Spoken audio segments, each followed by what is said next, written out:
That's going to be a historic quarter when you look at Oracle, and it shows the type of CapEx we're seeing and the use cases are exploding. We've talked about it so much here on the show. It's changed my life. I mean, as simple as that.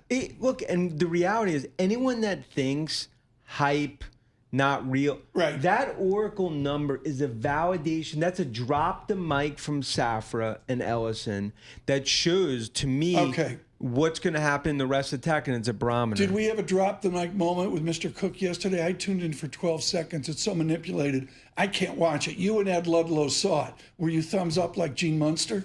Look, it's a thumbs up relative to, I think, expectations. Our view here is that the elephant in the room continues to be, as we talk about AI, but I do believe with the DOJ Google situation now, in the rearview mirror, they will double down, and that's going to be ultimately their AI partnership.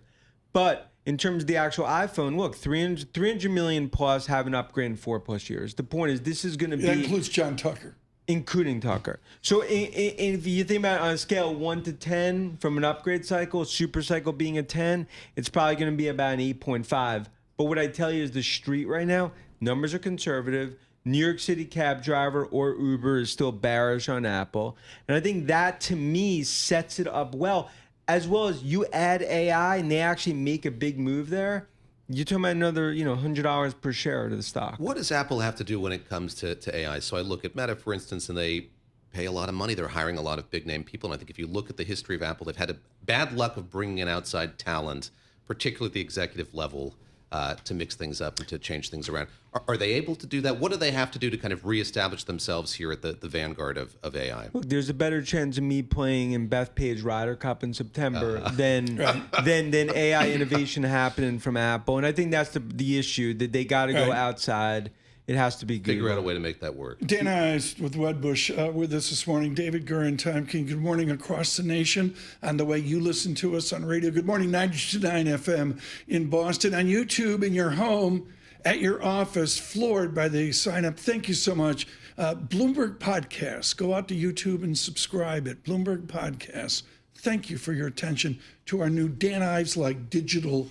Maybe I should start wearing bright pink. What do you think, David? I could see that. Why don't you continue with Mr. Ives? I've talked about the pink bow tie for. I know. I know it. Or the hoodie beneath the jacket would be a good look for you. I think even it with would. a And I thought Dan Ives clothing, we could add potentially a bow tie, and it would be called like the Keen. Everything is like 2X. It's like for little people.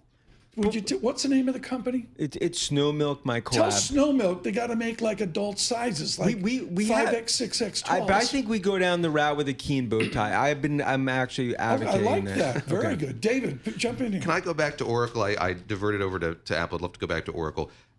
What should we make of how quickly they were able to make this pivot? What does it say about sort of the future direction of Oracle moving into cloud computing as rapidly as it did and as successfully as it did, certainly when you look at the numbers from yesterday? Guess who's watching closely to see what they did? It's Benioff, it's Adobe, it's software, where right now they're not at the cool kids table. I mean, what Oracle's been able to do because of the stack, right? It's been transformational. And I think that more is where we're seeing, because everyone wants that 2 to 3 trillion of CapEx. Right. Everyone wants it. Doug Cass emails in. Okay, he's beside himself about the Yankees defense. They're averaging like 3 errors a game. I mean, it's sad. Aaron Judge should be at first base. Dan Ives, Doug Cass has a question for you. The backlog dynamics versus the accounting on the statements.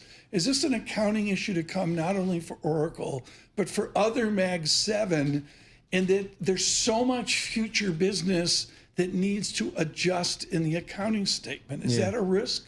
And I hope Doug's doing well. It's a good question. I think there's definitely some normalization that's going to have to happen there over the coming quarters. So you got to normalize it, from a backlog perspective in terms of ARR. Look, I think the reality is that over the coming quarters, that's where, look, for Oracle, if you're thinking about a stock that could go to 350, 400, you got to continue to show this. Because as the normalization starts to happen, the comps ultimately start to take place, you need to continue to see that growth.